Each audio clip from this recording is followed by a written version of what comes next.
So, Deltarune, one of the most anticipated indie games, finally dropped a few days ago with all 4 chapters currently available. I figured, what better way to celebrate than by completing its predecessor, Undertale. You know, the game everyone knows because of the story, the memes, and especially the music. Every OST here is an absolute banger. I don't know how Toby pulled it off practically solo.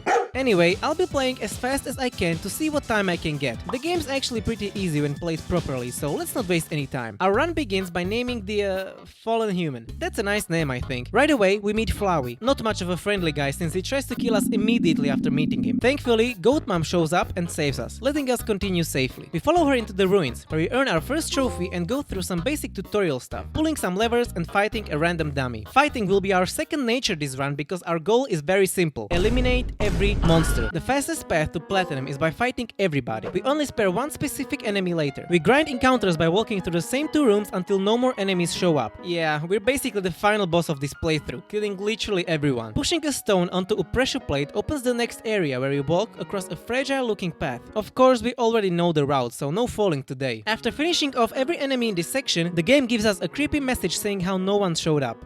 Yikes. We also get our second trophy for reaching a piece of cheese on the table. Toby, the creator of the game, wasn't lying when he said he's not very fond of trophies, did he? If played casually, a ghost encounter would occur here, but since we are on a murder spree, the ghost probably decided to pass up this opportunity to take us out. We acquire our first item we pay for in gold and receive a trophy. This item is a spider donut that heals you in a fight when needed. Pulling some hidden levers brings us to Toriel's house. Toriel is the goat mom who helped us out with Flowey a little while ago. She's really nice to us, even letting us sleep in her house and baking us a pie, which earns us another trophy. What a wonderful soul. Hopefully there's a way to repair her in some kind.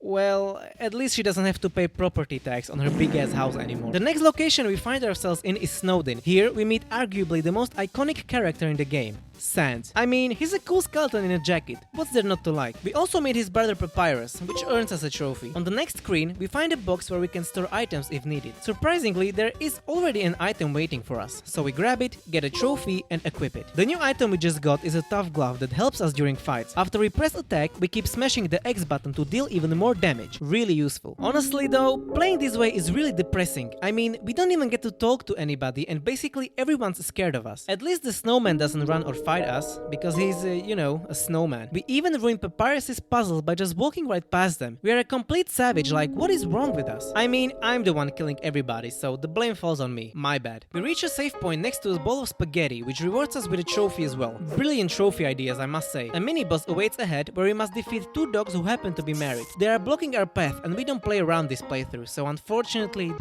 if we weren't on the genocide run, we'd complete a bunch of puzzles where we turn every X symbol into a circle. But we are a literal demon, so the rules don't apply right now. After a bunch of talking and ruined puzzles, we start hunting again, killing every enemy on sight, except this one guy who just takes too long to fight, so it's better for us to flee. Nothing gets ruined by this, so no need to worry. We arrive at Snowdin's Times Square, where almost every resident hangs around. The first building we enter is a shop, and oh, there's no clerk. Probably too scared of us. Well, since we're here, let's just steal, you know? Add another unforgivable action to the list. What's one more? Hopping into the igloo to skip the walk, we meet Papyrus for the very last time. He doesn't stand much of a threat to us and we basically one-shot him. Waterfall is our next area where we encounter the hardest enemy of the run. We don't get to fight her immediately though, just getting a good look first. Picking up and placing lily pads builds a bridge to a secret location where we acquire a very powerful healing item we'll be needing for the boss I just mentioned. As we walk further on, we get ambushed by her. We must not get hit by her spears or we enter a quick sequence where we dodge a bunch of them. We have no way of fighting back right now, so just stay focused on running. Hiding inside some bushes, we almost get caught, but luckily she grabs this annoying monster kid instead of us. Walking through a pretty confusing place, we find another secret item, this time the ballet shoes. These shoes help us out in fights as well, making our attacks basically triple in damage. We meet up with the monster kid and continue as a duo for a short while. Some of the monsters keep complaining that they are trapped down here, but honestly, if I was stuck here, I don't think I'd be complaining at all. At least I like to think. We get separated just as quickly as we met, since after Monster Kid gives us a boost, our arms aren't strong enough to lift him up. He was pretty annoying, so no complaints here. Another ambush, another escape sequence. This time, instead of spears flying right at us, they appear under us, so don't step in them. This place is built like a maze, and even though I practice a bit, I get confused and run into some dead ends. Nothing I can recover from though. We arrive at the actual dead end and end up facing Undyne, the boss in the armor. She doesn't fight us right away and instead destroys our side of the bridge, which leads to us falling down. A brain injury later, we wake up to an actual nightmare. This box right here. For the next 4 minutes, we just keep spamming the X button to donate money to some unknown charity. Seems like a scam, but we are filthy rich thanks to that shop we robbed earlier. I sped up the footage until I reached 350 gold just so you can get the full Undertale Platinum experience. This action unlocks 15 trophies. Yeah.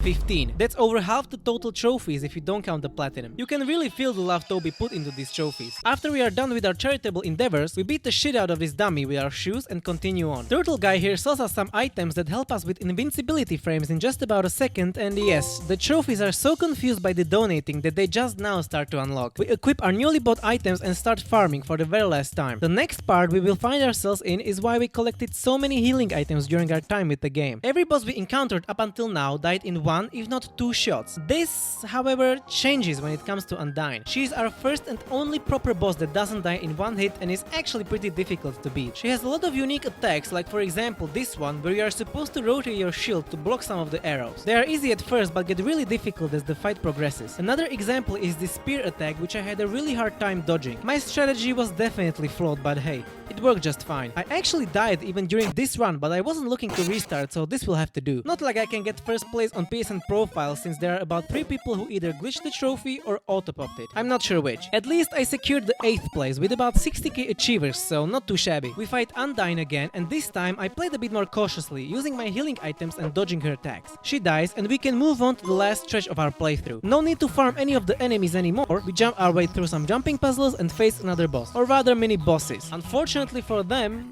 they don't really stand a chance against us. We don't actually have to reach any of the endings or even the actual last part of the game. All we need to do is get ourselves to a hotel where we ride up the elevator and head to the 2nd and 3rd floor, fight a spider boss who by the way has the best music, which is playing right now as we speak, and enter core where we find another elevator we ride up. This elevator is unlocked immediately to us just because of the fact that we are on a genocide run, saving us a lot of time. We can go ahead and stop our timer as soon as we approach the saving point right here, and that's gonna be Undertale's Platinum in just about an hour. If you enjoyed this quick little video, be sure to sub to the channel and like the video as well. Thanks for watching, and I'll see you next time for probably some Elden Ring Night Rain action. Have a good one.